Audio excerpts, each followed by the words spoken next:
Presque à tous les égards, cela ressemblait à un simple camion roulant dans une rue publique.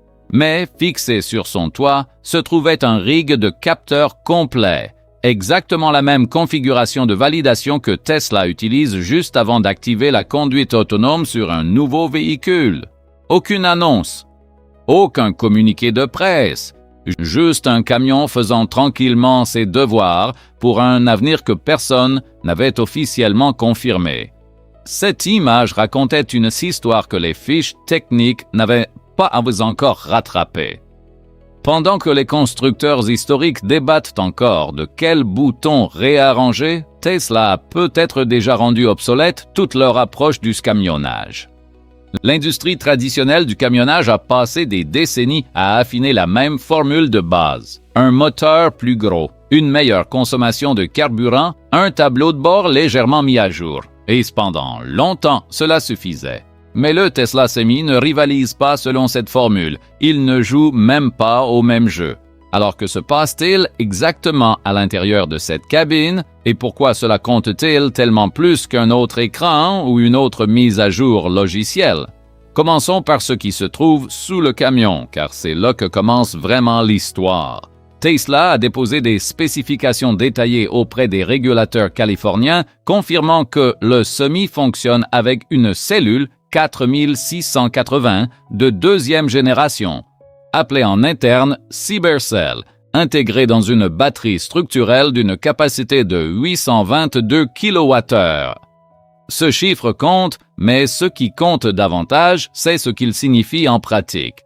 Le bloc batterie n'est pas boulonné sous le plancher comme un composant séparé. Il est le plancher. C'est le squelette structurel du véhicule lui-même.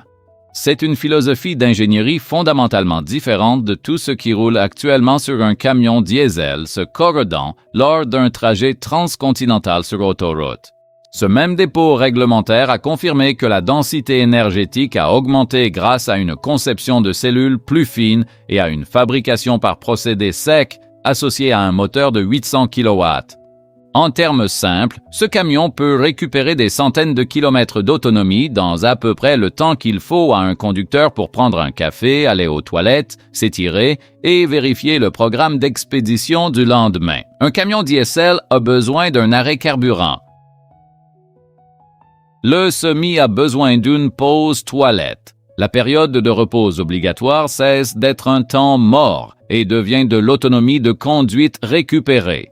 Pour quiconque a déjà géré une logistique de flotte, ce n'est pas un gain d'efficacité mineur. C'est un modèle opérationnel restructuré et la couche de données par-dessus ce matériel est tout aussi importante. Tesla permet déjà aux plateformes de gestion de flotte d'extraire des informations en direct directement du camion. Localisation, état de la batterie, timing des livraisons, sans matériel supplémentaire requis. Chaque Semi sur la route signale essentiellement son propre statut en continu, comme un répartiteur en permanence assis à côté. Les gestionnaires de flotte n'ont pas à appeler le conducteur pour demander où se trouve la cargaison. Le camion le sait déjà. La plateforme le sait déjà. Même l'entrepôt de réception peut le savoir avant que le camion n'arrive au quai. Voilà où cela devient intéressant. Tesla développe simultanément Optimus, son programme de robot humanoïde, parallèlement à cette infrastructure API de flotte. Deux projets distincts, menés en parallèle.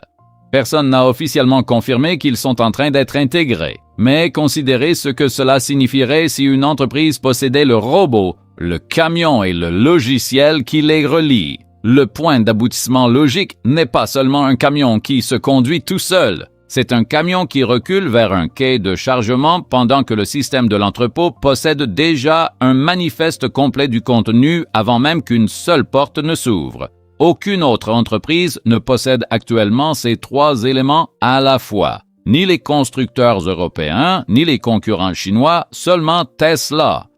C'est là que l'histoire du matériel se termine et que commence l'histoire humaine. À la fin du printemps, un Tesla Semi a été repéré sur des routes publiques, transportant ce qui semblait être une caméra complète montée sur le toit et un réseau de capteurs. Le type de rig de validation de vérité terrain que Tesla a historiquement déployé juste avant une étape majeure de conduite autonome. Pas un véhicule concept, pas un rendu promotionnel. Un camion en état de marche sur une route publique, effectuant ce qui ressemblait à des devoirs pré-lancement. Et enfoui dans l'application mobile de Tesla elle-même, des développeurs ont trouvé du code faisant référence à une vérification d'identité par reconnaissance faciale, un système qui scanne le conducteur avant même que la fonctionnalité de conduite autonome ne puisse s'enclencher. Ce n'est pas une fonctionnalité de confort, c'est une architecture de sécurité. Avant que l'IA ne prenne le volant, le camion doit confirmer exactement qui le supervise. Ce détail redéfinit toute la conception de la cabine. Le siège central du semi, celui positionné à égale distance des 10 caméras extérieures, cesse de ressembler à une bizarrerie ergonomique et commence à ressembler à un choix de conception délibéré. Si la capacité de conduite autonome continue de progresser au rythme observé dans l'ensemble de la flotte de véhicules particuliers de Tesla, cette position centrale devient l'endroit optimal pour surveiller tout ce que le système voit, non pas pour contrôler le camion, pour le superviser. Pendant plus d'un siècle, le meilleur siège dans un camion commercial était celui qui vous donnait le plus de contrôle sur la machine. Tesla semble concevoir un avenir où le meilleur siège est celui qui vous donne la meilleure vue sur ce que la machine fait déjà par elle-même. Même siège, description de poste complètement différente. Et la description de poste continue de changer sans que le conducteur n'ait jamais à se rendre dans un centre de service. C'est la partie qui devrait véritablement inquiéter les constructeurs historiques. Le jour où un camion diesel sort de la chaîne de montage est le jour où il est le plus intelligent qu'il ne le sera jamais. Chaque amélioration après cela nécessite une baie de service, une commande de pièces et une facture. Tesla a brisé ce modèle avec ses véhicules particuliers il y a des années et le Semi hérite de la même capacité. Les mises à jour logicielles arrivent du jour au lendemain. Le camion se réveille plus capable qu'il ne l'était lorsqu'il s'est garé. Le dépôt réglementaire a également confirmé une architecture électrique de 48 volts fonctionnant dans tout le véhicule, plus légère, plus efficace et conçue avec une marge d'évolution plutôt que d'être poussée au maximum dès le premier jour. Le Semi est également livré avec une prise de force électrique optionnelle de 25 kW, permettant à la batterie d'alimenter directement une remorque réfrigérée sans générateur diesel séparé requis. Quiconque s'est déjà tenu à côté d'une unité de remorque réfrigérée fonctionnant toute la nuit sur un parking connaît le bruit. Un hurlement mécanique constant juste pour garder les denrées périssables au froid. L'architecture de Tesla élimine cela entièrement. Il existe également un argument raisonnable, bien que non encore confirmé, selon lequel l'intégration de l'IA conversationnelle arrive sur le Semi. Le système d'IA de Tesla est déjà actif dans les véhicules particuliers, permettant aux conducteurs d'interagir avec la voiture en langage courant. La direction de l'IA chez Tesla a confirmé que donner au système une influence directe sur le comportement de conduite est activement en développement. Personne n'a officiellement annoncé cette capacité pour le Semi. Mais les fonctionnalités logicielles qui apparaissent dans la flotte de véhicules particuliers de Tesla suivent un schéma constant qui finit par atteindre l'ensemble de la gamme de produits. Un conducteur contournant un poste de pesée en parlant à voix haute plutôt qu'en touchant un écran n'est pas une fonctionnalité confirmée. C'est cependant une prochaine étape logique avec une piste documentaire visible derrière elle. Chacune de ces mises à jour arrive de la même manière qu'une mise à jour de téléphone. Du jour au lendemain, automatiquement, sans coût supplémentaire. Essayez de retrofit cela dans un camion de fret construit il y a plusieurs années. Le matériel n'a jamais été conçu pour le recevoir. C'est la différence fondamentale entre acheter un camion et acheter une plateforme. Sur le prix, le calcul est tout aussi inconfortable pour les concurrents. Le Tesla Semi est listé à environ 290 000 $ pour la configuration à plus longue autonomie, en dessous du prix des camions électriques comparables des principaux constructeurs historiques, tous deux se situant au-dessus de ce chiffre. Tesla a construit simultanément le camion le moins cher et le camion le plus technologiquement avancé. Ce n'est normalement pas comme ça que ça fonctionne. On rivalise soit sur le coût, soit sur la capacité.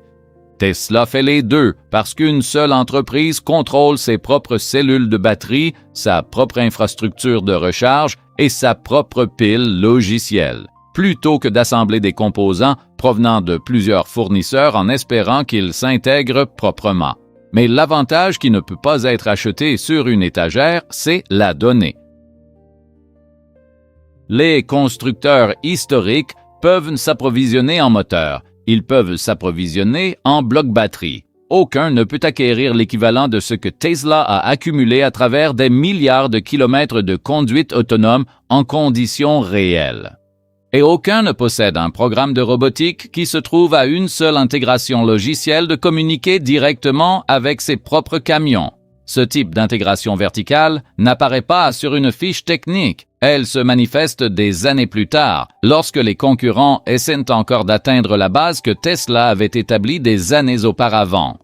Le tableau de la main-d'œuvre rend le timing encore plus significatif. L'industrie du camionnage manque actuellement de dizaines de milliers de conducteurs. Une révision des données gouvernementales au début de 2026 a discrètement retiré bien plus de 100 000 emplois de camionnage des chiffres de l'emploi que les analystes de l'industrie supposaient encore actifs. Le conducteur de camion commercial moyen approche aujourd'hui la cinquantaine, et il n'y a pas de grande cohorte de conducteurs plus jeunes se préparant à les remplacer. Les constructeurs historiques se disputent un bassin décroissant de personnes qui veulent ce travail. Tesla a construit un camion qui nécessite moins de ce bassin dès le départ, un superviseur plutôt qu'un opérateur, une plateforme qui s'améliore chaque nuit plutôt que de se déprécier dès qu'elle quitte le parking. Ce n'est pas un avantage de spécification, c'est un fossé structurel et c'est un fossé dont aucun concurrent n'a actuellement tous les éléments pour le reproduire. Le CIMI est la première pièce visible de quelque chose de considérablement plus vaste. Le tableau complet de là où cela mène est une conversation plus longue et qui vaut la peine d'être suivie. Si vous voulez continuer à suivre comment cette technologie remodèle l'industrie du transport avant qu'elle ne devienne une actualité grand public, abonnez-vous et appuyez sur le bouton « J'aime ». Cela aide plus que vous ne le pensez et nous en dirons plus bientôt.